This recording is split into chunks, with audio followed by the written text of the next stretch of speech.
Well, now we're going to make some hummus. Hummus comes by many names. It's actually a Hebrew word meaning chickpea, and frequently it's used as a paste. And what we're going to use to make that today, besides our 1 can of the chickpeas, we're going to be using a ½ cup of tahina sauce, which is ground sesame seed paste.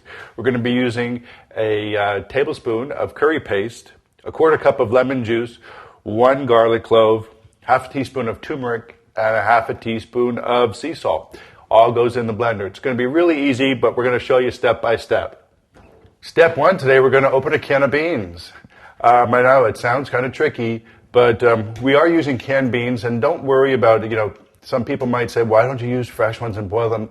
The flavor difference in canned beans of this sort is so insignificant, and the convenience of having them already made is what's essential. You can just keep these in your cupboard and make hummus. Company comes over anytime you want.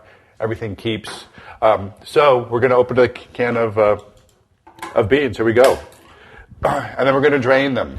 What I use is my chinois, which is French for Chinese, because originally the Chinese were using these to drain things. And often you'll see a chef use these to drain stocks, to keep separate the vegetables from the stock. But today, come on, follow me over here. All right, so we're going to rinse as you can see, the beans, the liquid in there, that's from the cooking liquid. The beans are actually cooked in the can. And to keep that flavor there, that liquid, it just enhance the flavor of the hummus. So you just want to rinse these off, get all that cooking liquid out of there, and let them drain for just a couple more seconds. I don't think it could be any easier.